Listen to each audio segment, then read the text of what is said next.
Ողջույն, սա կոդքասթն է։ Երբ խոսում ենք բիզնեսի մասին, սովորաբար խոսում ենք մարքեթինգից, վաճառքներից, ֆինանսներից եւ թիմից։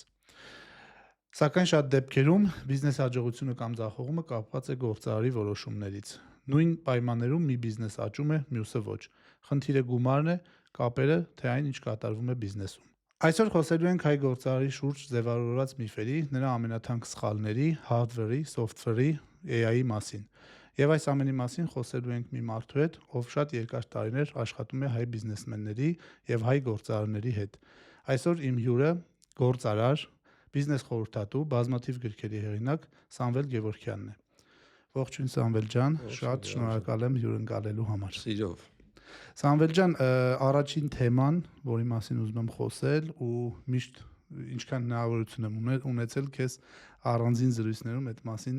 փորձել եմ քեզնից շատ բան քաղել, այդ հայ գործարարի շուրջ ձևավորված միֆերի մասին է, մանկուց այս ամեն ինչը կա ինչ որ պատկերացում մեր մոտ, հա, մանկուց, որ բիզնես կամ բիզնեսմենը կամ հայ բիզնեսմենը այսպիսինն է կամ այնպիսինն է, կուզեմ որպես մարդ, ով շատ երկար ժամանակ աշխատել է, ավելի քան ինչքան ես գիտեմ 30 տարի։ Ահա, 33 տարի հայ բիզնեսմենների միջավայրում, հայ բիզնեսմենների հետ եւ նրանց համար, հա, նույնը, ինչ միֆեր կան, ամենատարածվածները ու այդ որտեղից են գալիս։ Միանգամից sense սա հարցերը ստամ, էլի որտեղից են գալիս, ոնց կոտրել։ Իրականում մի քանի ժամվա հարց էր։ Իրականում եթե խոսում ենք հարցը լավն է ինչ տեսանկյունից դուրս գալիս է, քանի որ հայ գործարարի մասին է, ընդհանրապես երբ որ խոսում ենք գործարարության մասին, կան ստանդարտներ, որոնք նույնն են Աֆրիկայում, Ամերիկայում, Ավստրալիայում, Եվրոպայում, հայ, ասենք գործարարի որոշակի մտածելակերպ, նախաձեռնողականություն, ռիսկի գնալու հմտություն, կարողություն եւ պատրաստակամություն, ինչ որ բաներ կա, իհարկե նույնն են բոլոր գործարարների մոտ, բայց կան նաեւ ազգային առանձնահատկություններ, որոնք տարբեր են, ասենք ես անձամբ մի քանի երկրներում եղել եմ բազմաթիվ երկրներում ու տասնյակ երկրներում նաեւ տվյալ երկրների գործարարությունը տարբեր աշխարհամասերի կամ մայրցամաքների ուսումնասիրել եմ, խոսել եմ, շփվել եմ եւ այլն, տեսնում եմ որ կան ազգային առանձնահատկություններ, հա հայ գործարարի մոտ էլ կան այդ ազգային առանձնահատկությունները բնականաբար, դրանք հայ գործարարի վրա ազդում է մինչև միֆերին անցնել ուղղակի հայ գործարարի վրա ազդում է, ասենք, ընտանիքը, կրոնը, աշխարհագրությունը, ընկերների հետ շփումը, խոհանոցը, ամեն ինչ ինչ որ շրջապատում է մեզ, օրինակ որ ընտանիքի մասին խոսում ենք, նույնիսկ ճարտարապետությունը ասում ենք ճարտարապետության մեջ այդ որ կա հազարաշեն այդ տանիքի կոնցեպտը, չէ՞, ինքը փոքրիկ գերանիկներից պատրաստվում է մի հատ հզոր տանիք, որի երթիկից լույս է ընկնում ամբողջ գերդաստանի վրա, ու այդ լույսը հավասարաչափ է բոլորի վրա ընկնում։ Ու երբ որ խոսում ենք ընտանիքի մասին ու գործարարության մասին, վերցնենք կամայական փոքր փոքր կամ միջին ընկերություն, երբ որ ընկերության ղեկավարին կամ աշխատակիցներին հարցնում ենք, ինչպիսի հարաբերություններ են ձեր ընկերությունում, ասում են դե մենք ընտանիքի նման ենք։ Գալիս է հենց դրանից։ Իսկ ազդեցությունները շատ են։ Այստեղ մի հատ այդ դրսի շուկայում էլ որպես շատ աշխատած մարդ ընդեղ էլ այդ արտահայտությունը կա, ընտանիքի նման ենք, բայց դու պատկերացումները ընտանիքի, հա, եւ այլն։ Տելերի պատկերացումները իրենք տարբեր են, մոտեցումները տարբեր են, որովհետև երբ որ ենթադրենք մենք ուզում ենք ինչ որ պարտներ ենք ուզում փնտրենք, ենթադրենք, ինչ ասեմ, Մանթաչյան ծաղակումբի անդամ ենք, չէ՞, որից բժիշկ է պետք մեզ, կամ ինչ որ գործարար կապերի համար, որից մեկը մատակարար, ինչ ենք անում, հարցնում ենք ընկերոջը։ Դրսի շատ երկրներում, օրինակ շատ-շատեր հետ եմ շփվում, նրանք հենց վերցնում են տեղեկատուները նայում, ինտերնետով են փնտրում եւ այլն, այսինքն մեր վարքագիծը ավելի գաղափարակա չէ, մեկ ձեռքսեղման վարքագիծ, այդպեսին է, ուզում ենք վերջի վերջո գտնենք այն մարդուն, ով որ մեզ ռեկոմենդացիա։ Այո, որովհետև այդ կապի միջոցով է, երբ որ այդ կապի միջոցով ենք մենք գտնում, մենք արդեն վստահության արդեն պաշարը ունենք։ Միանգամից by default ծրագրավորման լեզվով ասած, մենք վստահում ենք այն մարդուն, որովհետև մեզ երաշխավորել է։ Որովհետև իրան վստահում է մեկը ու մենք վստահում ենք այսպես։ Հա դա այդ բիզնեսի մեջ ենք ասում, բայց եթե ընդհանրացնենք, հա, լսողի մոտ, ով որ բիզնեսով էլ չի զբաղվում, բոլոր հայկական այդ մենտալիտետային բանը ցանկացած տեղա, չէ, որ փնտրում են ինչ որ մի ծառայություն մատուցող բան էլ կա, տենց Facebook-յան գրառումներ, չէ, մարդիկ անում են, ով կա ընկերներից մեջ, որ ինչ մարդուն է ճանաչում։ Ուղղակի դա ամեն ինչը ոնց բիզնեսի վրա ավելի ցայտուն է երևում, որովհետև բիզնեսը ամենօրյա շարժը, մշտական կապեր, մշտական networking, մշտական հարաբերություններ, Գնումներ, անընդհատ գնումներ մատակարարում են կամայական անդադ պետք է ինչ որ մի բան առնես, ինչ որ մի բանի հարց լուծես, հա, անդադ քեզ այդ պետք է։ Ինքը ոնց որ բիզնեսը բրոնյա շարժում է, այսպես ասած, բիզնեսի ներսում։ Հիմա այդ նույն բանը չի կատարվում մի հատ բակում տեղադրված տաղավարի մեջ, որտեղ նստած ինչ որ բաներ են քննարկում, բայց իրենք էլ իրենց օրակարգ ունեն իհարկե, բայց ամբողջ հարցը նրանումն է, որ մի հատ հետաքրքիր վիճակագրություն կա, հիշեցի նոր, որ աշխարհի բնակչության 5%-ն է գործարարությամբ զբաղվում։ Ընդամենը 5%-ը, 20-ից 1-ը։ Գրասեն 20-ից 1-ն է գործարարությամբ զբաղվում։ Գործարարությունը, քանի որ ինքը դժվար կատեգորիա է, նախաձեռնողականությունը, ռիսկայնությունը, այդ ամեն ինչը իրար հետ 20-ից 1-ն է զբաղվում ու այդ 20-ից 1-ը վճարում է հարկեր, թոշակներ, ստեղծում է աշխատատեղեր, օրինակ ծառայությունների ոլորտում, հոռեկա ոլորտում, մարզերում շատ են, չէ, հանդիպում նմանատիպ արտահայտություն, մեկը մի գործարան բացեր գնայինք աշխատեինք, 19 հոգին այդպես են ասում, այդ մեկը բացում է ու գնում են այդ մարդիկ աշխատում են։ Ու այդ գործարարությամբ զբաղվելը արդեն վարքագիծ է, մտածելակերպ է, սկսած անկախությունից, վերջ ասած ես իմ համար ինքս ես եմ պատասխանատու, այլ ոչ թե կախված եմ ինչ որ մեկից։ Շատ սենց սահուն եկանք այն երկրորդ թեմային, որի մասին պլանավորում էի խոսեինք Սամվել ջան, արդյոք բոլորն են ստեղծված գործարար լինելու համար, բիզնես անելու համար, բայց այդ խոսենք, որտեվ սահուն անցանք այս թեմային, բայց հետ վերադառնանք այդ կարծրատիպերին էլի։ Կարծում եմ ոչ, ու դա նորմալ է, ու դա բնական է, որ ոչ բոլորը, որովհետև լրիվ դրական իմաստով եմ ասում, որոշ մարդիկ որոշում են կայացնում ռիսկի գնալ, որոշները ոչ, որոնք ապահովություն են զգում, որոշները այդ ապահովությունը զգալով ուզում են շատ ավելի նպատակասլաց են, ավելի շատ բաներ են ուզում հասնել, այն չարչարկված, ծեծված կոմֆորտ զոնայի գաղափարը, չէ՞, կոմֆորտ զոնան ինչի մասն է, երբ որ դու դրանից դուրս ես գալիս, մտնում ես անորոշություն, հետո մտնում ես կրթական զոնա, որից հետո նոր մտնում ես զարգացման զոնա, եւ հենց որ դու զարգանում ես, հասնում ես ինչ որ նպատակի, քո կոմֆորտ զոնան լայնանում է ու այդ կոմֆորտ զոնան դառնում է այն զրոյական կետը, սկսում ես դրանից ավելի աճել։ Շատ մարդիկ իմ նշած 20-ից 19-ը, հա, ասենք 95%-ը ուղղակի հայերեն ասած զահլա չի անում այդ ճանապարհը գնալու։ Գործարարների մտածելակերպը մի քիչ այլ է։ Ես մի դասական օրինակ ասեմ, կան համեմատություն գործարարներ, ոչ գործարարներ, կան սպառողական մտածելակերպ ունեցող մարդիկ եւ ձեռնարկատիրական մտածելակերպ ունեցող մարդիկ։ Սպառողական մտածելակերպ ունեցող մարդիկ մտածում են իրենց գրպանի գումարը ինչպես ծախսեն։ Ինչ-որ սնունդ առնեն, ինչ-որ հագուստ առնեն, գնան ճամփորդեն, գնան ինչ-որ սրճարան եւ այլն, մտածում են, թե ինչպես ծախսեն իրենց գումարները, այնքան ինչքան որ ունեն։ Ձեռնարկատիրական մտածելակերպ ունեցողները առաջինը մտածում են ինչպես բազմապատկեն գրպանի գումարը, որի մի մասը ծախսեն իրենց նպատակների համար, ինչպես սպառողական մտածելակերպ է, իսկ մի մասն էլ նորից դնեն ոնց որ բան անեն, զարգացնեն։ Իսկ հիմնական ինդիկատորները Սամվել ջան, օրինակ քո համար որոնք են որպես փորձառու բիզնեսմենների հետ, ասենք 25 տարեկան երիտասարդի մոտ իր մոտ կստացվի ինքը կարող է լինի բիզնեսմեն, գործարար, թե ոչ, առաջնային բաները որոնք են։ Ամենաառաջնայինը պատասխանատվություն վերցնել սեփական որոշումներից բխող ռիսկերի համար։ Ամենաառաջինը դա է, դու վերցնում ես պատասխանատվություն ու եթե այդ պահին հասկանում ես, որ այդ պատասխանատվություն վերցնելով դու գնում ես ռիսկերի եւ ի սկզբանե հասկանում ես, որ այդ ռիսկերի համար դու ինքդ ես պատասխանատու, այլ ոչ թե մեղադրելու ես պետությանը, հաճախորդներին,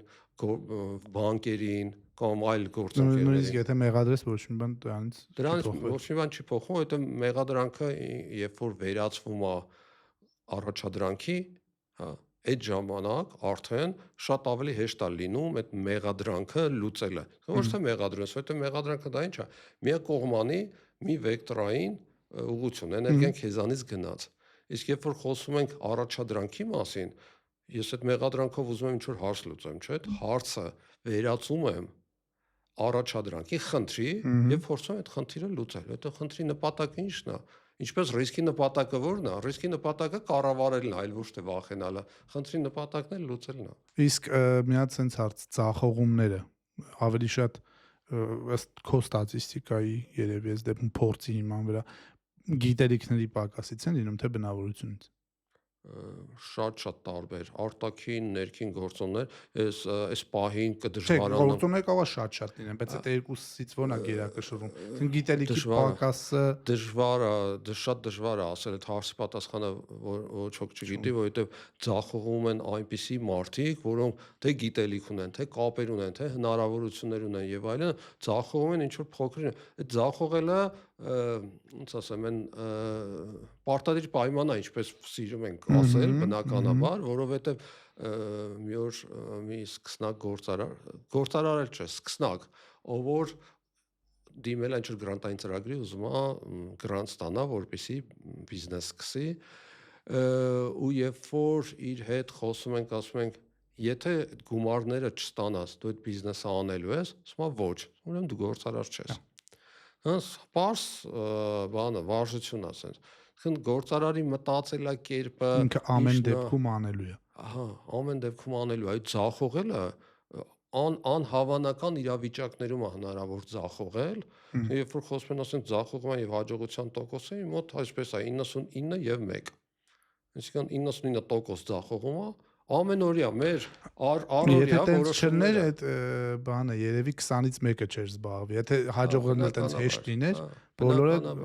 Որտեղ երբ որ խոսում են օրինակ վիճակագրությունը, չէ՞, ասում են բացված բիզնեսների 50% առաջ տարվա ընթացքում է փակում կամ 70%-ը, հետո երկրորդ տարվա ընթացքում 80%-ն է, 5-րդ տարում հասնում ասենք 3%-ը կամ 5%-ը։ Ասենք եթե 5%-ի մասին է խոսքը, ընդ որում Հայաստանում 5% չի, 2.5% է դեռ։ 2.5-3% ըստ իմ հաշվարկների, թե քանի ձեռնարկություն կա գրանցված, քանիսն են ակտիվ աշխատում, տեսակետից աճելու տեղ բավականին ունենք, բայց այստեղ մեր ժամանակների իրավիճակը այնպեսին է, որ գործարար կարգավիճակն էլ հստակ չի, ավելի է անորոշ դառնում, օրինակ ֆրիլանսերները գործարար են, թե ոչ։ Որտեղ մարդը միայնակ վերցրել ռիսկ է իր վրա վերցրել համակարգիչով նստած տանը սրճարանում coworking space-ում իր համար աշխատանք է ինքը գործարար է թե չէ դրա համար ես հստակ սահմանափակում եմ դնում ինքնազբաղ մարդկանց եւ գործարարությամբ զբաղվող մարդկանց ինքնազբաղ է նույնիսկ ինքնազբաղ են այն գործարարները ովքեր նույնիսկ ունեն թիմ բայց իր թիմի փոխարեն իրենք են աշխատում իրենք ստեղծել են աշխատատեղ, իրենց համար, ուղղակի իրենց առավելությունը ի՞նչն է, իրենք անկախ են։ Իրենք են որոշումներ կայացնում, բայց վերջը աշխատատեղ են իրենց համար ստեղծել եւ ուրիշների համար։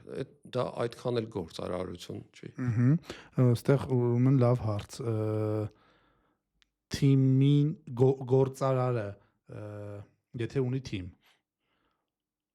իր հարաբերությունները թիմի հետ ու ինչով է տարբերվում ենթադրենք գործարարը իր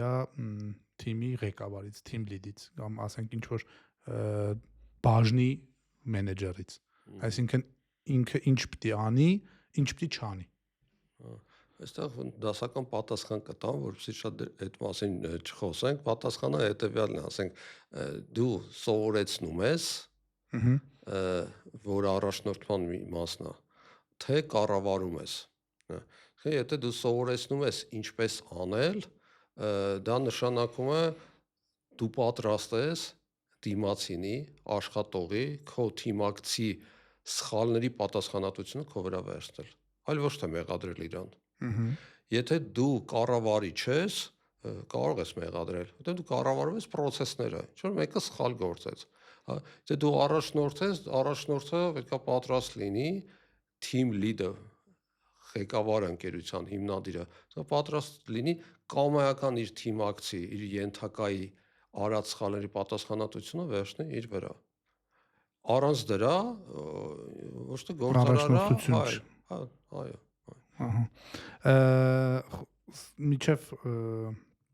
սկսելը խոսում էինք hardware ու software-ից գործարարի։ Իմ պատկերացումը դրա շուրջ, այսինքն սենց է, որ hardware ասելով ինչ նկատի ունենք, այսինքն այն ռեսուրսները, որը որ գործարարը ունի ու դու ավելացրեցիր իր անձնագիրը եւ այլն, ինչ որ ավելացրեցիր, հիմա կասես։ Իսկ soft-ը մեր ոլորտում, եթե արտապատկերենք, պրոյեկտենք, այն ուղեղը, կոդը, այն ամեն ինչը որ ինքը ունի ու այդ տիպի ռեսուրս, այսինքն երկուսն էլ ռեսուրս են։ Սա մասին կուզեի մի քիչ ավելի ծավալվեինք, Սամվել ջան, ու վիրուսների, անտիվիրուսների։ Հետաքրքիր թեմա է, քանի որ ես առաջին կրթությամբ ծրագրավորող մաթեմատիկ եմ, ինձ միշտ այդ գաղափարը առավել եւս հաջողացրել եմ մի քանի տարի աշխատել որպես ծրագրավորող, այն ժամանակ, երբ որ ծրագրավորման կարիք բացարձակ չկար 90-ական թվականներին, այո։ Ուրեմն Մերգելյանում, չէ, ոսկերչական գործարանի համար պահեստի ծրագիր էինք մշակում, ու ես զարմանում էի, ասում եմ, ինչու են պահեստապետները, որոնց կյանքը պետք է հեշտանա, դեմ լինում այդ ծրագրին, հա, պարզվեց դե անձնական շահերի հարց է բնականաբար, hardware եւ software ասելը, ոնց որ այդ պրոյեկտ է, այդ մասին մի քանի անգամ Facebook-ով էլ գրել եմ, բավականին շատ հետաքրքրություն առաջացրել,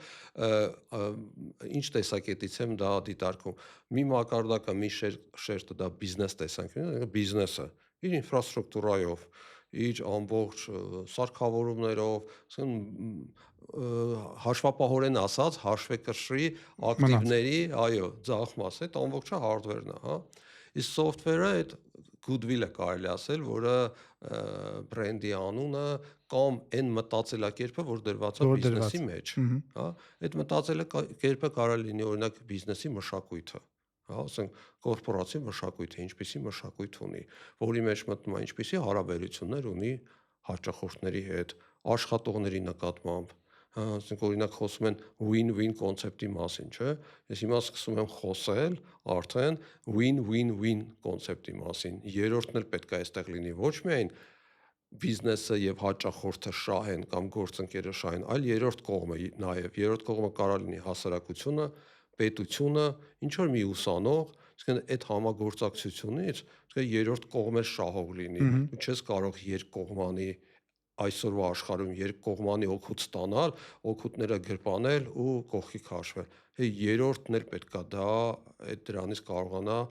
օգուտ քաղի։ Հիմա hardware-ի մասին, երբ որ բիզնես մակարդակով խոսում ենք, դա է, ասենք, իր եղած ակտիվները եւ կորպորացիա մշակույթը, բայց ես ավելի շատ սիրում եմ խոսել մարդու գործարարի տեսանկյունից hardware ու software-ը։ Եթե պրոյեկտ ենք մարդու վրա, hardware-ը իր ազնագիրն է, բնակության վայրն է, երկիրն է, որտեղ ինքը ծնվել է, ասենք ֆիզիկապես ինքը այդ երկրի անձնագիր ունի, այդ երկրում է ապրում եւ այլն, բայց soft-ը նա է, թե ինչ մտածելակերպ ունի։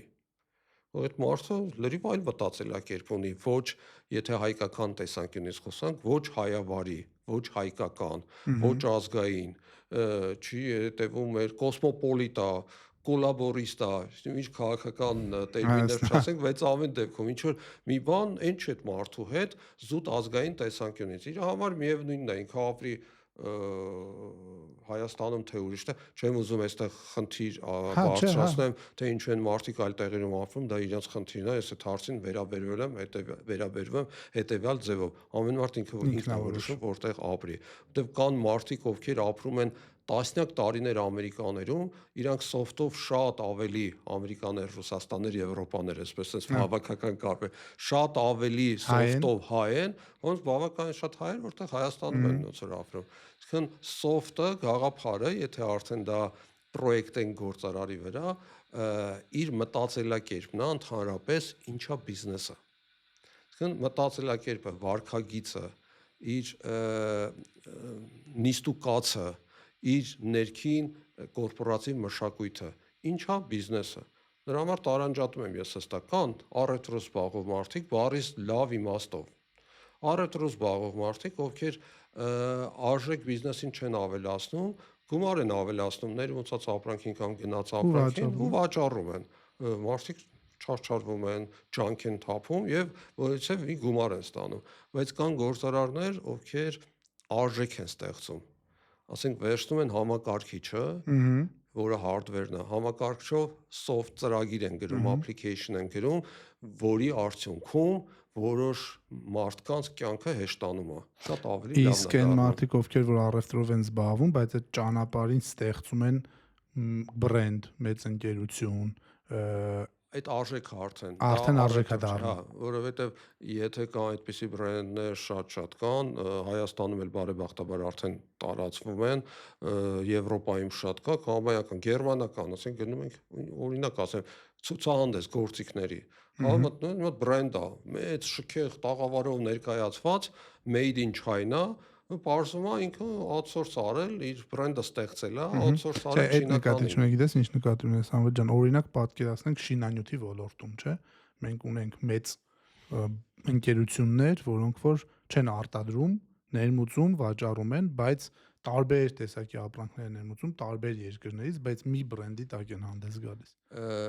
Հա, Ասենք իդեալ, ասենք նոր տուն ենթադրում։ Իրանք էլ են արժեք ստեղծում, որովհետև հեշտացնում են մարդու կյանքը։ Ես մտնում եմ նմանատիպ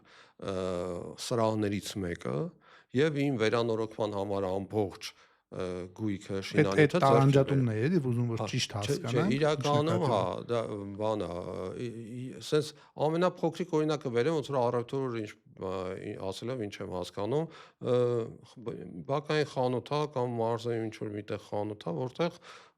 իրան վերում են մատակարարում են ապրանքներ, այդ ապրանքի վրա գին ավելացնում, մարժը ավելացնում, դնում է ոնց որ վաճառում է։ Ասենք դա մաքուր առևտուրն է։ Բայց երբ որ խոսում ենք օրինակ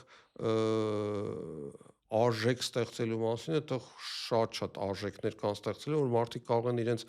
ասենք, ջանքներ դնել, ուղեղը ներդնել, կապերը ներդնել ու ավելացնել տվյալ առաջարկի արժեքը հաճախորդի համար։ Սովորաբար ինչ են ասում, ասենք, բիզնեսը ինչի համար է, ինչ անում բիզնեսը։ Բիզնեսը հեշտացնում մարդու կյանքը։ Okay, վիրուս անտիվիրուս, ինչ ես հասկանում այդ ասելով։ Հիմա մի հետաքրքիր, ընդհանրապես միֆեր կան տարածված մեր մասին, հայ գործարարների մասին, որ օրինակ միֆերից մեկը ասում են մենք ուշացող ենք։ Ասենք կոնֆերանս է 50 հոգանոց 49 ժամանակին են գալիս, մի հոգին ուշանում, հա։ Այդ չեղավ որ մենք ուշացող։ Այդ եղավ ու այդ մեկ ուշացողը որ ուշանելով գալիս է, 49 հոգին նստած ասում են դե հայավարի։ Բայց ինչու հայավարի։ Հայավարի հենա դուք եկել եք։ Հասկա։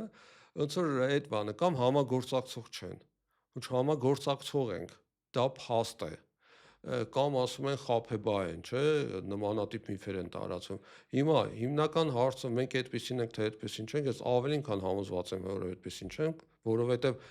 էկո համակարգի խնդիրն է, երբ որ համակարգ չկա, խաղի կանոններ չկան, քաոս է տիրում, յուրաքանչյուր գործարար սահմանում է իր խաղի կանոնները։ Կներես ընդհատեմ էլի խոսքը միտքդ հիշի, ես էլ ոչ ամբողջությամբ, բայց տեղ-տեղ այդպես եմ մտածել, ճիշտն ասած, մինչև Մանթաշյան ակումբին անդամակցելը քո ասած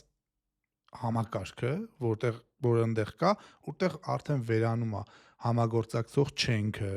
այս լավ էլ համագործակցող ենք, լավ էլ պատասխանատվություն կրող ենք, որտեղ համակարգ, այդ օրինակ ուզեցի բերեմ, ինչ ենք ուզում ասել համակարգ։ Այդ համակարգը, էկո համակարգ կարող փոքրիկ համակարգ, կարող մեծ համակարգ, ասենք երկրի մակարդակի, տարածաշրջանի մակարդակի։ Ինչու են հայերը, ասենք հաջողում, լավ հետ վերադառնանք, ընդհանրենք 17-րդ դար, ինչու են նոր ջուղայում հայերը հաջողել։ Օտար երկրում բռնի տեղահանված Շահ Աբասի կողմից, ջուղայից, տարել են, ասենք Պարսկաստան, պարսկական կայսրություն ու հաջողել են իրենք։ Գիտեք ինչպես են հաջողել։ Ամբողջ մինչև Հեռավոր Ասիա եւ մինչև Ռուսաստան ամբողջ առևտուրը իրենց ձեռքում է եղել, որովհետեւ իրենց տվել են արտոնություններ եւ այդ արտոնությունների հիման վրա էկոսիստեմ են ստեղծել, էկո համակարգ են ստեղծել։ Էկո համակարգի գաղափարը ի՞նչն է եղել, որ հաղորդակցումը ժամանակին հասնի, որ եթե կա խաղի կանոններ, մեկը խաղի կանոնները խախտեց, դեղին քարտ է ստանում, երկրորդ անգամ կարմիր քարտ է ստանում։ Կա խաղի կանոններ եւ կա խաղի կանոններին հետևող։ Իսկ եթե հիմա նայենք դրան Սամվել ջան, մեր մոտ այս պայն Հայաստանում այդ միֆն էլ կա, չէ՞։ Միֆա դու ասա ավելի լավ կիմանաս, թե իրականությանը մոտ որ հայ մարդը հայ մարդիկ ավելի համախմբված են դառնում դրսում, քան Հայաստանում են բիզնեսմենների մասն է խոսքը, այսինքն իրար մեջ գործարքներ եւ դա տենց բան կա թե չկա։ Դժվար հարց է։ Իրականում համախմբման ծանրության կենտրոնն է պետք ստեղծվի, ինչպես ասում ենք Մանթաշյանցը կամ շատ այլ գործարարակումներ, հա, միջավայրն է պետք, օրինակներն են պետք։ Այդ օրինակները բազմացնել, տարածել, իրենց մասին խոսել է պետք, որի հիման վրա ստեղծվում է այդ վստահությունը։ Քիչ առաջ էլ ենք վստահությունից խոսում, վստահությունը ընդհանրապես հետազոտություններ կան, ասենք Շվեդիայում, պաշտոնական հետազոտություն է, որ նաև Ռուսաստանում կա, պրոֆեսոր Ալեքսանդր Աուզան, ով այդ հետազոտությունը արել է, ասում է, եթե Ռուսաստանում գործարարների միջև վստահության, թե հասարակության մեջ վստահության աստիճանը լիներ այնպիսին, ինչպիսին Շվեդիայում է, տնտեսությունը 60% կաճեր։ Այդ վստահությունը ինչի մասին է։ Գործարք ենք անում, գումարը տալիս ենք, ապահովենք, որ ապրանքը կստանանք, այլ ոչ թե վստահություն չկա, պայմանագիր լինի, սպասեմ գումարը փոխանցես, համոզվեմ, որ գումարը նստել է, հետո նոր ես ապրանքը տամ։ Ժամանակի կորուստ է, չէ՞, ռեսուրսի կորուստ է, որը տուժումատնտեսությունը այդ երկկողմանի։ Այդ Բայց միշտ վստահությունը ինձ թվում էր, որ Հայաստանում մի քիչ այդ կարողա, չգիտեմ, ավելի շատ տա, որ այսինքն մինչև փոխանցումը անելը հա դե մեր էս ինչն է, մեր ինչն է, մեր ընկերն է,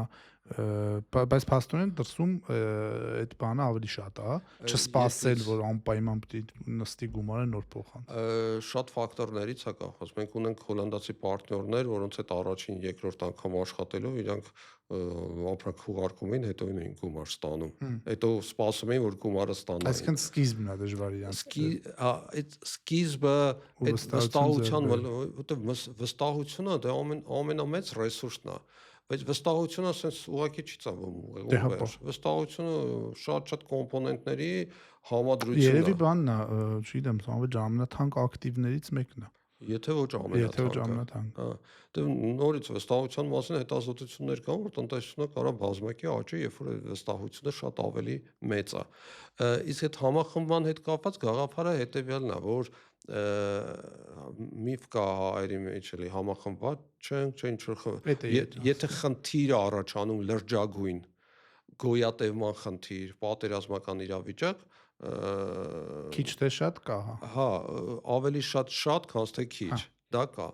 Երբ որ գնում է նորմալ իրավիճակների մասին, սովորական այսօրվա, դա չկա։ Ինչու՞։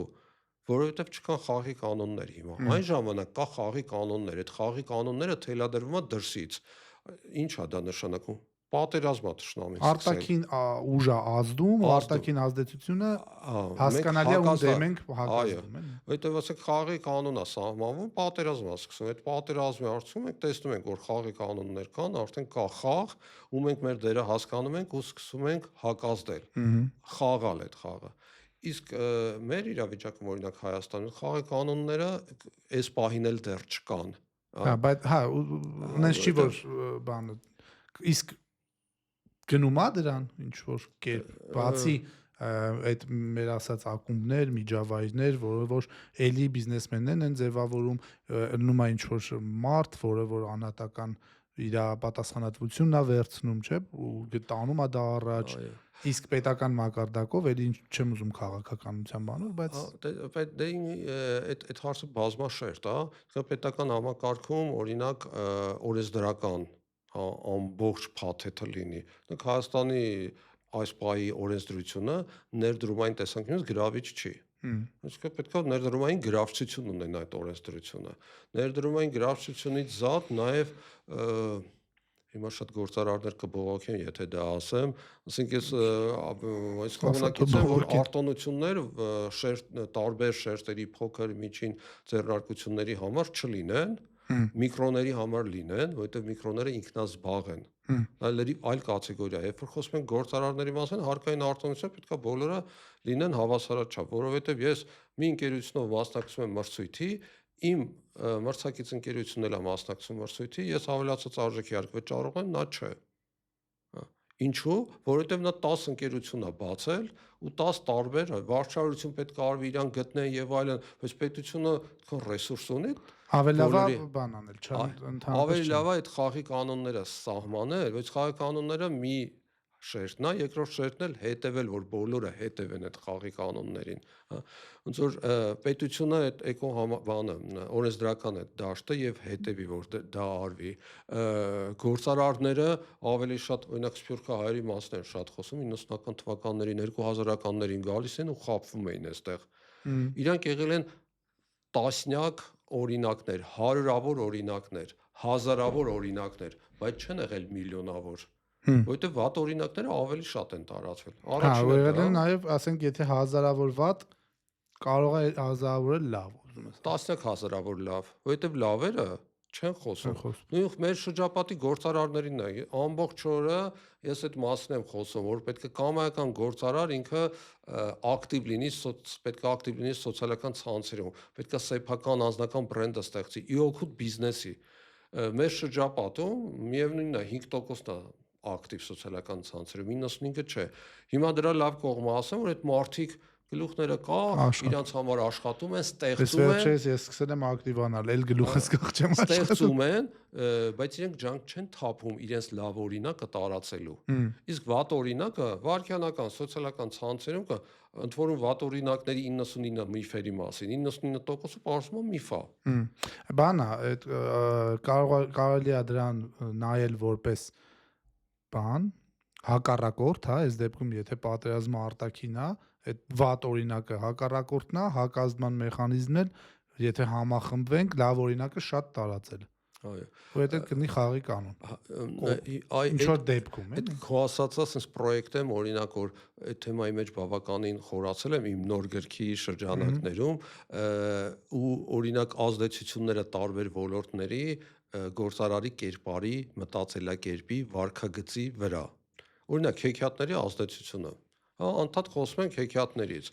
ու խոսում ենք անխելք մարդու մասին։ Հա, այլ ոչ խելացի մարդու մասին։ Խոսում ենք անբան հուրիի մասին, այլ ոչ թե բանիմաց հուրիի մասին։ Խոսում ենք ձախորդ փանոսի մասին, այլ ոչ թե հաջողակ փանոսի մասին։ Խոսում ենք կկվի մասին, որ իր ձակերին տալիս է աղվեսին, բայց պարզվում է աղվեսը չի կարող ծառ բարձրանա։ Հասկանա, ինչ որ բաների մասին ենք խոսում մանկությունից մեզ դա սովորեցրել են, կարդացել են եւ այլն, ու այդ կարծրատիպերով ձևավորել է նաեւ մեր մտածելակերպը։ Ոդկը վերմակի համապատասխան մեկն է։ Իսկ սահմանափակում են ռեսուրսները։ Հա, ինքը լավ, իմ կարծիքով ինքը լավ բան է, բայց հա, պետք չի դրա վրա մեծացնել սերունդ։ Նայ, Եղան ջան, ինչ տեսակետից նայեմ։ Լրիվ տոտալ համաձայն է, որ ինքը լավ բան է, եթե դիտարկենք ռազմավարական տեսանկյունից։ Պետք չի դրա վրա հիմնվել։ Ուզում ես առաջ գնաս, մի կետից ուզում ես A կետից B կետ հասնել։ Պետք է դա հաշվի առնես քո ռեսուրսները,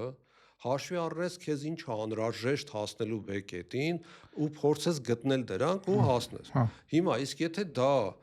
լինում է օպերացիոն մակարդակում, ոդկդ վերմակի համապատասխան, ոդկդ վերմակի համապատասխան։ Չես աճում։ Դա դառնում է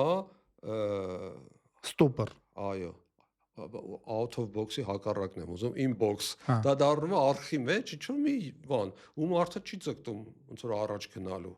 Իրան նայած թե ինչ տեսակետից է դիտարկում։ Դե օրինակ մեր մյուս միֆերից մեկը ասում են մենք կարճաժամկետ մտածող ենք։ Ես էլ ասում եմ շատ լավ։ Կոտրեմ այդ միֆը կներես։ Ինչ էիր ասում, կարող է ես եմ ոնց են կարճաժամկետ մտածող, որ ամենաերկար գոյություն ունեցող բաներից են։ Ճիշտ է, փոքրացել ենք, էս ենք, բայց ամեն դեպքում միգուցե մտածել ենք փոքրացման Սխալներն են դրանք։ Նաև սխալները, նաև ոնց որ դու կարողացել ես այդքան երկար մնալ, ոնց որ այլ տարբերակ չի եղել, բացի փոքրանալուց։ Օրինակ եմ ասում, վերսա եմ Հա, ասում։ կարող է փոքրանալը այդ պահին լուծումն է եղել։ Հիմա sense մտածենք, անընդհատ դու պայքարում ես, անընդհատ ռեսուրս ես ծախսում, ու հայությունը, հայ պետությունը, պետականությունը, թագավորությունը, մեր պատմությունը ինչի մասն է, մենք երբեք ոտնձգություն չենք արել հարևաններ։ Միշտ պաշտպանվել են, բնականաբար ասենք ուժերն են պաշտպանվել են, փոքրացել են, որովհետև կամ պետքա չլինեինք, կամ գոնե փոքր լինի։ Փոքր, հա, ոնց որ չեմ ուզում ասեմ, տրամաբանության բերեմ դրան, որ հա տրամաբանությունը հետա որ փոքր լինենք, չէ։ Տրամաբանությունը հետեւյալն է, որ մենք կարճաժամկետ մտածող ենք, կարճ օրինակ վերցնենք, ենթադրենք, է դիցուկ մենք կարճաժամկետ մտածող ենք, բայց այդ կարճաժամկետ մտածողությունը մեզ հնարավորություն է տվել օպերացիոն մակարդակում շատ ճկուն լինել։ Ես այսպես մի հատ գաղափար էի մտածվել մեկ ճամփրուկային բիզնեսի մասին։ Մենք այդպեսին ենք եղել, չէ՞։ Ասենք ճամփրուկը ինչ տեղավորվել է քո ճամփրուկի մեջ, դա ենք կարողացել տեղից տեղ տեղափոխել, քանի որ Նու բացի դրանից տարբեր հարցեր ա, չէ՞, հիմա հնչում մեկն էլ դու էիր բարձրաձայնել Գյումրիում պանելային քննարկման ժամանակ խոսեցիր դրա մասին, փոխանցումը բիզնեսի սերնդեսերուն ու որ մեր մոտ նոր է դա սկսվում, որովհետև մենք մեծ հաշվով 30-35 տարեկան բիզնեսներ ունենք հիմա, չէ՞։ Նոր է գալիս 21-րդ դարում։ Հա, նոր է գալիս ժամանակը, որտեղ հիմա նկատի ունեմ ես կարող է 800-ականներին այլ ա եղել, նոր պիտի սկսենք այդ փոխանցման գործընթացը, եթե Միացյալ Նահանգներում կան բիզնեսներ կամ Եվրոպայում, որոնք արդեն չգիտեմ 8-րդ, 9-րդ, 10-րդ ծերունդն են կամ Ճապոնիայում չգիտեմ որերորդ, մեր մոտ նոր է սկսվում այդ գործընթացը, ստեղ էլ էլի քո ինսայթը 12 բառով ինչ է կատարվում, ինչ դժվարություններ ունեք, ինչ խորհուրդ կտաս։ Իրականում կրկին այդ բառը օգտագործեմ, բազմաշերտ բառը, դեռ ես չեմ ուզում լինելով առաջին կրթությամբ մաթեմատիկ, հետո բիզնես կրթություն եմ ստացել, այդ երկուսը իրար հետ միշտ կիրառում եմ բազմա մակարդակ, բազմաշերտ էֆեկտ է տալիս դա իհարկե։ Ես չեմ ուզում գծային մտածենք, ասենք որ ժառանգականություն չկա, մի սերունդից մյուս սերունդը քիչ է, ասենց մի հատ արտահայտություն է իմ մեջ ասենց ծնվել, ոնց որ մեկ հայկական բիզնեսը տևում է մեկ սերունդ, կարծես դա անեց կլինի հայկական բիզնեսի վրա կախված։ Չեմ ուզում այդպես գծային մտածենք, բազմաշերտ sense ասած մտածենք։ Օրինակ, եկեք զուգահեռ տանենք միաժամանակ Խորհրդային Միությունում օրինակ, հա, 80-ական թվականներին ծնվեց ցեխավիկների սերունդը։ Պատկերացրա քրեական օրենսգրքով սպեկուլյանտ էին, բայց 5 տարի, 10 տարի մինչև մահապատիժ, հա, ուրեմն դա արգելված էր։ Հասարակությունը ծայրահեղ բացասական էր դրան վերաբերում բնականաբար, հա, միտումնավոր կամ անմտորեն, հա, այդ պրոպագանդայի։ Այո։ Ու այդ իրավիճակում հայտնվեցին մարդիկ, ով սկսեցին այդ գործով զբաղվել։ Ոնց որ սերնդեսերունդ այդ գենը կոդը եկավ ու ամեն դեպքում կար։ Հա։ Կամ եկավ 90-ական թվականներին սեփականաշնորհում ինչ որ տնօրեններ հիմնականում ասես մեծ տարիքի մարդիկ սեփականաշնորհեցին, նստեցին այդ շենք-շինության վրա ու 20 տարի ոչ մի բան չեն անում, 30 տարի ոչ մի բան չեն անում։ Քանի պրոյեկտներ ա եղել մեր գործընկերների համար, որ փնտրել ենք այդպես մեծ տարածքներ, պարզվել է տարածք կար ամեն անցնելուց ընկերներիցս մեկը ամեն անգամ այդ մատնանշում էր, գիտես որտեղ է ուպրավլենի, չէ, մյուսը որն էր։ Այդ չէ, կամուրջը, ստեյջի կամուրջը անցնում ես, աչի վրա ահռելի մեծ շենքեր կան, է։ Ես նես տեղեր ցույց կտամ, Չարբախում, Էրեբունիում, Վարդաշենում։ Բայց պրոստը կենտրոնին շատ մոտ է ու շատ մեծ է։ Կենտրոնում էլի դատարկ շենքեր կա, բայց դա օրինակ մեկ էլ գիտես ինչ որ շենքն է ինձ միշտ զարմացրել բանը, Սախրը հրապարակի են պաժարնին էր մի ժամանակ։ Դա այդպես լիքը շենքեր կան։ Հա, իրանք կան, բայց հիմա ինչ եմ ես ուզում ասեմ, որ մարդիկ ծնվում են, վերածնվում են Փյունիկի նման, հա, ասենց ասո կրակներից գործը հառնում են գործարարությունը, ինչ էլ լինի մեկա նույնիսկ Խորհրդային Միության տարիներին, բայց հիմա էլ որ մի բան էր, որ ասում են հասարակությունը չի սիրում գործարարներին եւ այլն, նաեւ այդ Խորհրդային Միության կնիքն է, հա, ազդեցությունն է այդտեղ։ Որ սպեկուլյանտ են։ Հա,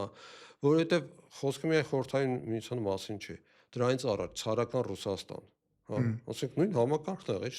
տարբերություն է, այսինքն բաներին ազգային փոքրամասնություններին ճնշել 1905 թվականի եկեղեցիները ամբողջովին փակել հայկական եկեղեցիները, հա, Ռուսաստանից հարի հետո դրանից հիմա զուգահեռ տանենք ցարական Ռուսաստանում եւ արևմտյան աշխարհում ապրող հայերի բանը հաջողությունները, մենթալիտետը, մտածելակերպը եղել է էկոհամակարգ նորից մարդիկ զարգացել առաջ են գնալ, սակայն մի բան կա, ուզում եմ ասեմ ժառանգականության մասին արևմտյան շատ երկրներում էս իտալացիները դեմ շփվում գերմանացիների, հոլանդացիների, այդ շվեյցարացիների իրենք սերունդներին միանգամից մտցնում են բիզնեսի մեջ բանվոր կարգավիճակից Իսկ սա մի հատ հարց տամ, ուզել չուզելով, ուզեն չուզեն մտցնում են։ Հա, պարտադիր պայմանա, որովհետև կա կորպորատիվ կառավարման համակարգեր, կան բանը բիզնեսների խորհուրդներ, որտեղ պարտադիր պայման է կարճ ասած, որ երեխան այդ տարիքից սկսի, բանվորից սկսի աշխատել, ինչ որ մի տեղի հասնի։ Մեր մոտ բիզնեսները ոնց է,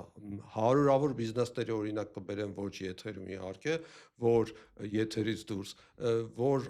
բիզնեսը հայրը ստեղծել է, պատրաստի իր գրասենյակով միանգամից տնօրենն է։ Միանգամից տնօրենն է։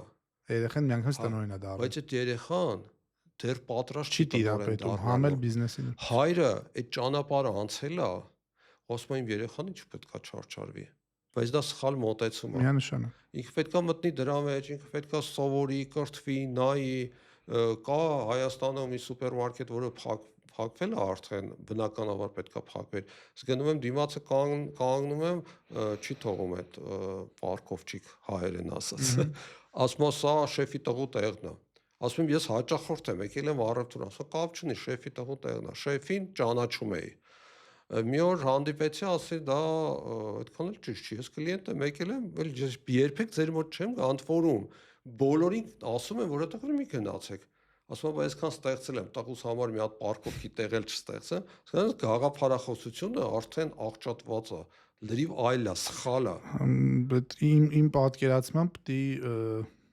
շեֆը այդ պարկովքից հեռու ինչ որ միտեղ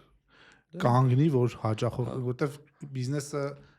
մի քիչ առաջ էլ դու այդ ասացիր, մի քիչ ուրիշ ձևակերպմամբ փաստացի ինքը հաճախորդների համար է, չէ՞։ Լավ բան մարդու կյանքը հեշտացնելու համար է, հաճախորդի համար, ոչ թե քո։ Հիմա այդ կոնցեպտը բերեմ ժառանգականության։ Այն պահից, երբ որ մտածենք, որ հայկական բիզնեսը դա ոչ միայն հաճախ են win-win-win իրար, ոչ միայն հաճախորդի համար է, ոչ միայն սեփական էտջուջ համար է, այլ նաև հայկական պետությունը պահելու համար է, հայկական հասարակությանը կրթելու համար է, սոցիալական պրոյեկտներ անելու համար է, սոցիալական, չեմ ասում բարեգործական եւ այլն, չէ, բարեգործական չէ, սոցիալական զարգացման ունի պատասխանատվություն, զարգացման, եթե դու բիզնես ես ստեղծում, այդ բիզնեսը արդեն ոչ միայն քո սեփականությունն է, այլ պետության համար արժեք պետք է ստեղծես։ Գերմանիայում հետաքրքիր բան կա, իմ ընկերներից մեկը վերջերս ասեց, հայ ընկերներից, ով Գերմանիայում է երկար տարիներ ապրում ու դատական համակարգի հետ է շփվում, ասում են երեխան, գերմանացի երեխան, դա միայն ծնողի սեփականությունը չի։ Դա պետության սեփականությունն է նաև։ Իսկ պետության երեխան է դա։ Հա, ոչ միայն դրա համար ծնողը իրավունք չունի ամեն ինչ այդ երեխայի հետ անել, պետությունը նաև պետք է որոշի։ Նույնն էլ բիզնեսը, ժառանգականությունը ապահովի, եթե օրինակ մեր երկրում մինչև 18 տարեկան երեխաների բուժօգնություն ու ինչ որ բաներ անվճար է։ Դու ճիշտ է, աշխատում ես, հարկ ես մուծում եւ այլն, բայց այդտեղ էլ է, չէ՞, գալիս։ Ճիշտ է, կարող մի քիչ լավ բան չէ, օրինակ չեմ բերում մարդու վրա, բայց էլի բան, իրավունք ու պատասխանատվություն, այսինքն եթե պետության պարտականություն ու պատասխան, եթե պետության պարտականությունն է դա անել, ուրեմն այդ մարդը պատկանում է նաև պետությանը, ինչ որ չափով, չէ՞։ Իսկ ներդրում է անում պետությունը, որ առողջ լինի կամ կրթության վրա, որտեվ իր քաղաքացին է, իրան պետք է օգուտ տա։ Այո, դե այլ հարց է, որ պետությունը ինչպես է այդ հարցին վերաբերվում, բայց իհարկե պետության դերը ինչու՞ն է, խաղի կանոններ սահմանի եւ հետեւի խաղի կանոնների։ Բոլորը խաղան այդ կանոնները։ AI-ի մասին չեմ կարող չխոսամ, Սամվել ջան, որտեվ հիմա շատ շոշափվում է, համ լավ իմաստով, համ վատ իմաստով, ես միշտ ասում եմ, որ ինքը ոչ թե ձեզնից գործ խլողն է, այլ այն մասնագետը, որ դուք եք նույն մասնագետը, X մարդն է, եթե ինքը ավելի լավ է տիրապետում ամենօրյա իր աշխատանքում օգտագործում եւ այլն, ինքը դառնում է ձեզնից ավելի բարձր level-ով մասնագետ, как минимум։ Իսկ բիզնեսներում, գործարարների մոտ, գործարարների մտածելակերպում ինչա փոխել կամ չի փոխել, կամ պիտի փոխի, ինչ ես կարծում։ Երբ որ AI-ի նկատմամբ մենք մեր վերաբերմունքը ճիշտ սահմանենք, AI-ը, ասենք իմ կարծիքով, շատերի միայն իմ կարծիքը չի, շատերի կարծիքով AI-ը դա գործիք է, գործիքակազմ, հա, ինչ-որ գործիքների հավաքածու, որը դու օգտագործում ես ինչ-որ բան անելու համար։ Հիմա աշխատանքը արդյունավետ անելու համար, ավելի արագ անելու, մրցակցից ավելի արդյունավետ լինելու համար, թե գործիք տեսանկյունից դիտարկենք, իր կիրառության տարածումը շատ ավելի հեշտ կլինի։ Դե AI-ին շատերը դիտարկում են որպես մարդու փոխարենը լինելու, միևնույնն է, մարդն է օգտագործում։ Մենք ոչ մեկ չի կարող ասի 50 տարի հետո, 20 տարի հետո ինչ կարա լինի AI-ի հետ։ Դու 50 տարի առաջվա կամ 100 տարի առաջվա ինչ-որ process-ներին չես նմանացնում, գործիքների ստեղծում, քեսլա գործիք ենել բանա, գործիք չէ, ոնց էին ասում, ստանոկին հաստոցի ստեղծումը, էլի մարդու բանը քչացրեց, չէ։ Հետ վերադառնանք 1880-ական թվականներ Նյու Յորք։ Էլեկտրական առաջին կայաններն էին դնում, գուցե թիվը սխալվում եմ 80 չէ 90, Էդիսոնը առաջին էլեկտրական կայաններ դնում ու ահռելի ցույցեր էր Նյու Յորքում էլեկտրականության օգտագործման դեմ։ Ինչու՞։ Որովհետև ասում են դա սատանայի ստեղծած գործիք, հա, ու երբ որ մեկն էլ մահանում էր էլեկտրահարումից, ինչպես է տեղի ունենում, կայծակի sense էֆեկտ է, չէ՞ տալիս, կամ հոսանքը հարվել, ասենք ինչ էֆեկտ է մարդուն տալիս, հա, ու այդ սատանայի էֆեկտն է այդտեղ աշխատում մարդկանց ուղեղում, ասում են դա ամեն ինչի դեմ մարդկությունը մի մասը դիմադրողականություն է ցուցաբերել։ Մի հատ հայտնի խոսք կա, չէ՞, ասում է, ահա եւ վերջ, ասաց ձին տեսնելով առաջին ավտոմեքենան։ Բայց դա վերջը չէր, դա ձիու կյանքի նոր սկիզբն էր, որպես ոչ թե բեռ կրող, այո, որպես շքեղություն, այո, կոլեկցիոն ինչ որ բան, իր արդեն ձիուն վերաբերվում են որպես ընկեր, այլ ոչ թե ուղղակի բեռնակիր կենդանի։ AI-ին պետքա վերաբերվել որպես գործիք առաջին հերթին։ Իրան պարտադիր է օգտագործել, որովհետև սենց են վերաբերում իրեն գալիս է տաքսի ես պատվիրում, գալիս է տաքսի 1990 թվականի Opel Astra կամ 2025 թվականի Tesla։ Դու որը կնախընտրես։ Տեսնա։ Այո, բնականաբար, որովհետև մարդը հենց այդպեսին է, վիզուալով, ապահովության զգացողությունով եւ այլն, ուզում է շատ ավելի բան պլյուս կոմֆորտ։ Հա, հիմա ես աշխատում ինչ որ գործիքով, որը հին մեքենա է, եւ աշխատում եմ նոր գործիքով, որը լրիվ նոր է, կոմֆորտ է, հա, կոմֆորտը ինչն է, օրինակ, արագություն, արդյունք, հասարակ ասեմ, կայանում ես մեքենան, ժամանակակից մեքենայի հետ կայանումը, այդ բաների արդյունքում ավտոպարքինգի դրա արդյունքում շատ ավելի ապահով ես զգում, շատ ավելի լավ ես զգում, հա, իսկ հին մեքենայի պարագայում չէ։ Հիմա կան դեռ մարդիկ, այդպեսի մի կոր կա, չէ՞, կոչվում է Ռոջերի կոր։ Ռոջերի կորը նորարարության նկատմամբ հասարակության վերաբերվում է։ Դե եթե էլեկտրական մեքենաների վրա պրոյեկտ ենք, Սամվել ջան, ես եմ էլեկտրական մեքենա օգտագործում, լիքը մարդ, այն մարդիկ կան, որ ասում են, բա ձայնը չլսես, բայեն, նախ այդ կարելի է բան անել, երկրորդը հա, ուզում ասեմ, այդ ճանապարհը, Ռոջերի կորի ճանապարհն է, որ 2.5% նորարարներն են, հետո գալիս են որոշակի տոկոս 3.5-4% գալիս են արդեն բաները, նորարարության հետևորդները, հետո գալիս են առաջին հարմարվողները, որը 30 քանի տոկոս է, ուշ հարմարվողները եւ կան մարդիկ, ովքեր երբևիցե չեն հրաժարվի կոճակով բանից հեռախոսից, հա։ Դեն ինչ եմ ուզում ասեմ, այդ նորմալ է։ Բայց կներես այդ մարդիկ, որ երբևիցե չեն հրաժարվի կոճակով հեռախոսից, ինչ որ մի օր հրաժարվել են տան հեռախոսից, վերցրել են այդ կոճակովը գոնե, այսինքն ամեն դեպքում այդ այն պարագայում, երբ որ չի փուլով գալիս է։ Հա, այդ այն պարագայում, երբ որ արդեն չկա առաջարկ, ոչ մի առաջարկ գոյություն չունի։ Հիմա AI-ին որպես գործիք նայենք, որպես արդյունավետություն, որպես առավելություն, կյանքը հեշտացնելու հնարավորություն, որ օրինակ իդեալական օրինակ է իմ կարծիքով այդ բանկային հավելվածները, հա, Fintech, հա, fintech ոլորտը, այսինքն բանկային հավելված ունեմ։ Հիմա հարցնում եմ, ես մեր ստարտափներին ու հետ աշխատում եմ կամ որոշ շրջանակներում նստած խոսում եմ, ինչի համար է բանկային հավելվածը, ասենք mobile banking-ը։ Դե ասում են ժամանակ խնայի, ներվեր խնայի, որ չգնաս բանկ, արագություն, անալիտիկա, նաև տեսնես թե քո հաշիվներում ինչքան գումար կա, որովհետև հենց վիզուալ ամեն ինչ սենց, չէ՞։ Բայց երբ որ մեկ մակարդակ խորանում ես այդ խնդրի մեջ, ոչ թե գծային մտածենք, հա, ստացվում է ինչ, որ դու խնայում ես որոշակի ժամանակ, բանկ գնալու, այդ գործարքները անելու, այս ժամանակը ինչ է, կյանքն է, քո այդ կյանքի մի մասը դու ես որոշում ինչ նպատակով օգտագործես, բազմոցին պարկես, այգում պտտվես, քայլես քաղաքում, ինչա դու ես որոշում կյանքիդ այդ մասը, ոնց որ վերջը։ Կա ենթագիտակցական մասը, որի մասին խոսում եմ, եւ կա գիտակցականը, որը հա շատ ավելի հարմար է, միանգամից վարքյանական փոխանցումները անում եմ։ Հիմա շատ մարդիկ այն դավադրությունների տեսություն, հա, քեզ հետևում են, քեզ հետևում են, գիտեն եւ այլն, տարբերակ չկա։ Այսինքն ինչ հետևում են։ Եթե բանկետայի ու տենց անեի, մեկա չէին հետևում։ Ասենք օրինակ բանում դնում են ենթադրենք շենքերի արդեն բակերում, մուտքերում, որ դնում են, հա, Face ID-ով եւ այլն, մի օր մեր իմ ընկերոջ շենքում ապրողներից մեկը որ Face ID-ով ընկերս մտնում էր, հարևաններ էր մտնում, ասում է տես լավ է, որ ասում է ամեն վարքյան ստուգում են, երբ եկար, երբ գնացիր, նենց էլ ստուգում են։ Ասում եմ նենց էլ, ասում եմ ոնց, ասում եմ հեռախոսը ցույց տուր։ Ցույց է տալիս iPhone-ը, ասում եմ ստուգում են։ Իսկ եթե ուզենան իմանան, այլ հարց է, որ դու հետաքրություն ներկայացնես, թե չես ներկա։ Դե ներկայացնում ես, մեկը դուրս են բերելու դա։ Մեր լավ ընկերը դետեկտիվ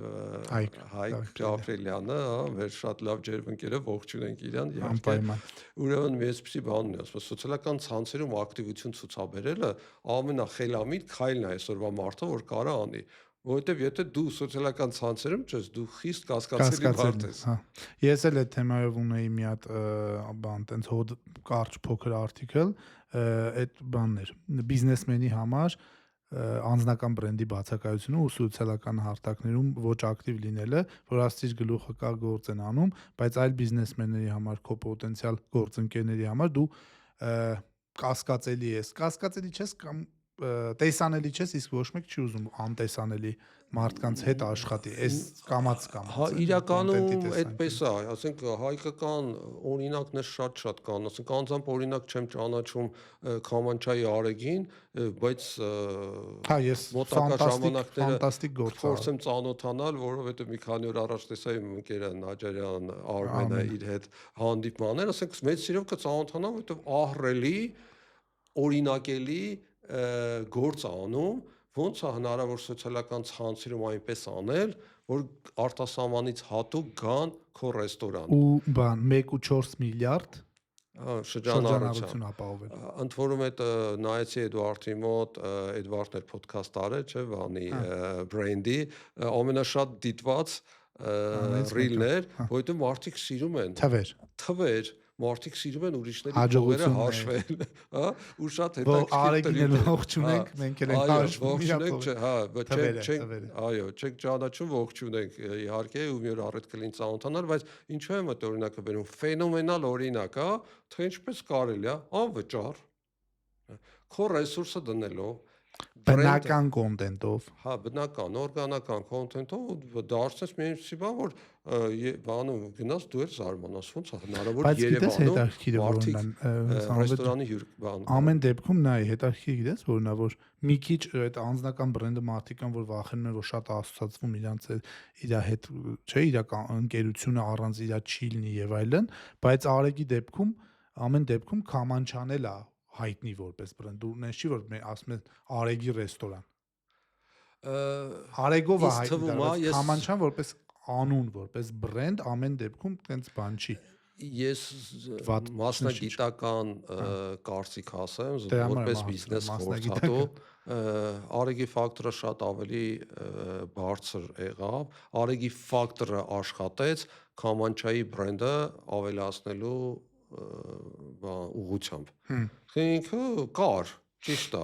բայց հայտնի չէր, այտենց առանձնապես։ Բնականաբար, բայց այնց այդ եմ ասում, կան բաներ, չէ, բրենդներ կային, ավելի այտենց հայտնի, օրինակ չգիտեմ, այս ինչի մոտ, այն ինչի մոտ, որը որ մենակ այդ մարդով էր։ Ինքը բրենդը հայտնի չէր, ինքը անունը ռեստորանի ոչ մեկ չգիտեր։ Այս ինչ նոց այն հին թվերից, այս ինչի մոտ, իսկ այս պարագայում այդքան էլ տենց չի, ամեն դեպքում ռեստորանը իրանով էլ ունի բրենդ։ Այո, ու առաջ է տարվում այդ։ Այստեղ բանը հիշեցի, այդ օրինակը եւ այդ միֆերի հետ կապված կամ հակամիֆերի, օրինակ ռեալ օրինակա, այդ ոչ միֆա, ոչ էլ հակամիֆ է, ինչու է նաեւ այդ ժառանգականության հետ կապված մեր բիզնեսի կյանքը մեկ սերունդ, որովհետեւ մեր արհեստավորները, հայ արհեստավորները դարեր շարունակ իրենց գաղտնիքները բանավոր են փոխանցել։ Post-ը հիշեցի Facebook-ին, որ չեն ասում։ Հա, չեն ասում։ Հատկերի ասենք գնում ենք 82 եւ 90 տարեկան, գուցե սխալվեմ, 84 թե 92 տարեկան, չեն ասում, չեն ասում, չեմ ուզում իմ արհեստը ուրիշին սովորացնել։ Հացս կտրվի։ Ասում եմ դուք 84, 92 տարի ձեր կյանքի մեծագույն գործը կլինի, այս պահին 10 աշակերտ ունենա, որովհետեւ ձեր մասին խոսելու են աշակերտները, աշակերտների նրանց ծնողները, ինչու՞ մի հատ անուն, ինչու են ասում անուն թողը։ Չէ, անուն պետքա թողը։ Հիմա մեր արհեստավորները, վարպետները, ոսկերիչներ, գորգագործներ եւ այլն իրենց աշակերտին լավագույն ու վստահել են կամ իրենց որդուն են փոխանցել։ Շղթան միտեղ կտրվել է, վերջ այդ գաղափարը կտրվել է։ Բանի մատենադարանում մատենից այդ խմիչքը որ կա, չէ՞, ասենք ինչից է այդ խմիչքը նորից վերածնվել, հայտնվել, որովհետեւ 800 տարի առաջ Կիլիան մեկը գրել է։ Այսինքն փոխանցել է։ Ամեն դեպքում այդ գիտելիքը տվել է թղթի միջոցով։ Ինչն է ամբողջ գաղափարը։ Տվել է, հասել է մերոն ու դա մատենից բրենդը, որ ստեղծվել տարածում են արդեն ու շատերը խոսում են Backbone-ի Ստեփանն է բրենդի վրա աշխատել մատենադարանի վրա, երբ որ իր այդ խոսում են եւ ասում են 800 տարվա բրենդ ես գտա բան եղավ ինքը ասում է շատերը դիմադրում են որ ասում են դա բրենդ չի նոր անունը ստեղծվեց կամ ինչ կապ ունի անունը հա հեչ ինքը եղել է արդեն թիրախային շուկա է ունեցել թագավորները ինքը օգտագործվել է կիրառվել է անունը նոր է ստեղծվել ընդ որում անունը կարող է սպասում էր այդ բրենդի անունը 800 տարի հետո ստեղծվեր այսինքն բրենդը հո միայն անունը չի իհարկե բրենդը իր ծոր ասած վարկագիծն է ասած Սամվել ջան վերջի հարցը խոսեցինք միֆերից, AI-ից, կարծրատիպերից, մեր կոդից եւ այլն 2035-ի դու հայ գործարարին ինչպես ես պատկերացնում շատ բարդ հարց եմ տալիս բայց ես կանխատեսում բնականաբար չեմ անի պատկերացում ոչ թե կանխատեսում այլ ինչպեսին կուզենայի կամ ինչպեսին կուզենայի այդ ավելի ճիշտ կլինի ինչպեսին եմ երազում որ լինի ինչպեսին ես երազում խմբավոր ենք հարցը այո որտեվ իհարկե կանխատեսումները եւ այլն իր հերթին անհնար է դա անել ինչպեսին եմ երազում ուրեմն մոտ 6-7 տարի առաջ մի հոդված գրեցի ու տարածեցի այդ հոդվածը հոդվածաշար գրեցի Հայաստանի մարզերի բիզնես դեմքը ու բոլոր մարզերի մասին Շիրակի մարզի եւ այլն ասենք առանձնահատկություններն էի գրում սկսած աշխարհագրական առանձնահատկությունները մտածելակերպը այդտեղի մարդկանց ապրողների այսինքն բանն է ստեղծում էլի գործարար աշխարհագրական քարտեզը sense ասած հա ու դրանից այդ ծագեց այդ գաղափարը, ինչպիսին եմ տեսնում Հայաստանը, հայ գործարարին, ու այսօր այդ արդեն այդ պտուղները չէ, դեռ սերմերը արդեն դրվում են։ Ես տեսնում եմ հետևյալ, այն ժամանակ որ հոդվածը գրեցի հետևյալի մասին, մենք չենք կարող մրցակցել միկրոֆոն արտադրելով, կահույք արտադրելով, համակարգիչ արտադրելով, որովհետև մասսայական արտադրության մեջ գնի մասին է խոսքը։ Մենք կարող ենք արտադրել տեխնոլոգիաներ, թե ինչպես արտադրել միկրոֆոն, սեղան կամ համակարգիչ, ու այդ տեխնոլոգիաները վաճառենք այլ երկրներին, ու այդ տեխնոլոգիաներով թող իրենք արտադրեն, նույնիսկ կսպասարկենք տարիներ շարունակ, որի դիմաց կստանանք։ Մենք էլ այդ պատենտներից կստանանք։ Ու եկավ AI-ի դարաշրջանը, հիմա կապեմ AI-ի։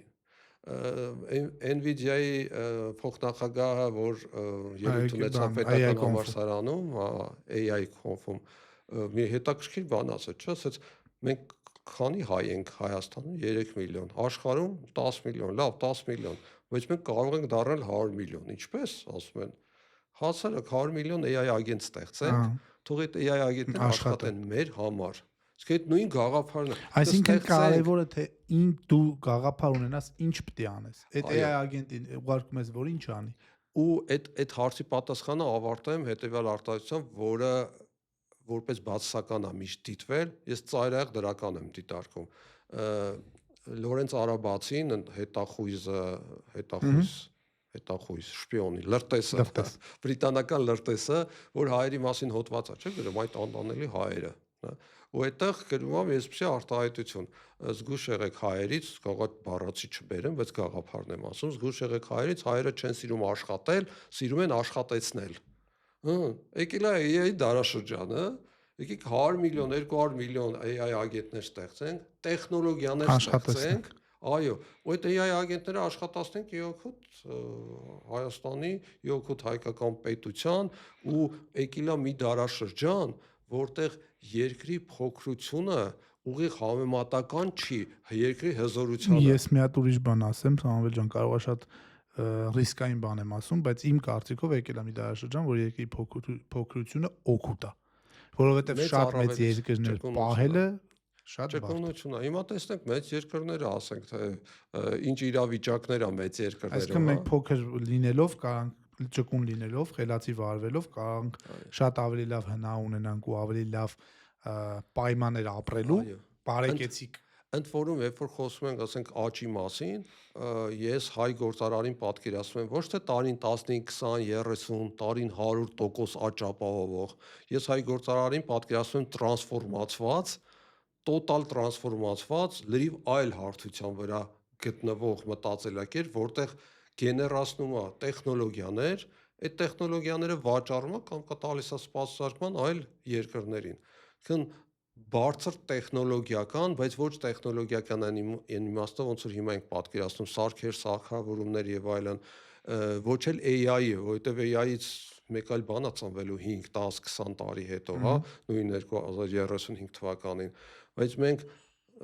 տեխնոլոգիապես պետք է ստեղծենք տեխնոլոգիաներ ու տեխնոլոգիաներ վաճառենք։ Ես այդպեսին եմ պատկերացնում, ստեղծող, ասում եմ վերջինը, բայց լավ վերջինը սա ասեմ, ստեղծող գործարար բառը ես համեմատել եմ այդ նոր գրքի մասին, որ խոսեցի։ Ես դա ուզում եմ ասել, երբ այդ նոր գրքի մեջ, որը Սևագիր վերնագիրը բիզնեսի կառավարման հայկական մոդել, ես փորձում եմ ստեղծել բիզնեսի կառավարման հայկական մոդել։ Ու սկսում եմ այդ գիրքը գործարար բառի վերլուծությամբ եւ համեմատությամբ այլ երկրներում նմանատիպ բառերի հետ։ Գործարար, գործ արարող, գերմաներենում պատասխանատու մարդ, արաբերենում առաջնորդ, չիներենում առևտուր անող մարդ, մեկ ուրիշ լեզու ռուսերենում նախաձեռնող։ Այսինքն ամեն տեղ ինչ որ մի հատ գործողության հետ է կապված, իսկ հայերենում առաջնորդության։ Ու ես չեմ ուզում երբեք քավլիցի ասեմ, մենք առավելություն ունենք մնացած ազգերի նկատմամբ։ Ոչ, դա չեմ ուզում ասեմ։ Ես փաստն եմ արձանագրում։ Փաստ, գործարար բառը դա գործարար, ու մենք 2035 թվականին պետք է լինենք ոչ թե առևտրական, ոչ թե վաճառական, ոչ թե ինչ-որ բիզնեսմեն, ձեռնարկատեր, այլ մենք պետք է լինենք գործարար։ Նոր գիրքը, եթե Փաստորեն ես եղավ իմ նախավերջի հարցը, ոչ թե վերջի, հիմա վերջինը տամ։ Չգիտեմ, միգուցե մարդիկ կնեն, որ չեն իմանա, այս բիզնես խորհրդատու, բիզնեսների հետ աշխատած եւ այլն, բայց գրելը գիրք գրելու այս ամեն ինչը փոխանցելը, դրանից է նոր խոսեցինք, իմ համար լրիվ ուրիշ մակարդակ է, այսպես ասած, քո սեփական բիզնեսը Հայաստանում 1 րոպեանց քո կյանքի ռիթմը, օրվա քո ռիթմը, կներես, հաջորդ գրքից էլ խոսեցինք, երբ սպասենք։ Դեկտեմբերի առաջ շաբաթվա ընթացքում ըստ պլանների այդպես է, չեմ հետաձգի պլանները, լինելով գրքի հեղինակ, բայց նաև գործարար եմ, պլանավորում կա, այո, պլանավորում կա եւ պատասխանատվություն կա գործընկերների նկատմամբ նաև, պլանավորումը այդպես ու գործը հիմա մեծ թափով առաջ է գնում ու այս հաղորդման բովանդակությունն էլ է ինձ օգնում նմանատիպ հաղորդումներով նոր մտքեր գեներացնել, նոր մոտեցումներ, նոր գաղափարներ նաև ծնվել այդ գրքում ներկայացնելու մասին, որովհետև գրքում գրվում է հայ գործարարության վաճառականության գործնեության քաղաց դասերը, պրոյեկտումը այսօրվա վրա, այսօրվա մեր ժամանակակից կյանքը խորհրդային միության ժամանակներում, մեր անկախ Հայաստանի ժամանակներում եւ ինչպիսին պետքա լինի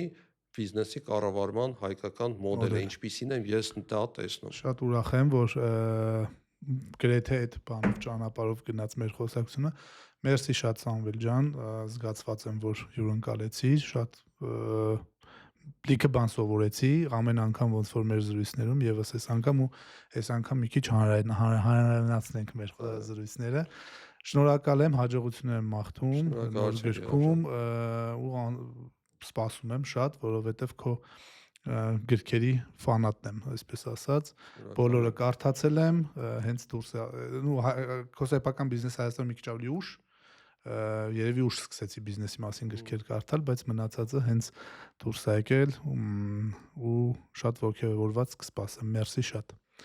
Սիրելիներս, սա ոդքասթն էր, այսօրվա իմ հյուրը Սամվել Գևորգյանն էր, գործարար, բիզնես խորհրդատու, գրքերի հեղինակ։ Մենք այսօր խոսեցինք հայ գործարարից, միֆերից, ինչպիսին է պատկերացնում ու երազում Սամվելը հայ գործարարին 2035 թվականին։ Սպասենք ոդքասթի նոր թողարկումներին։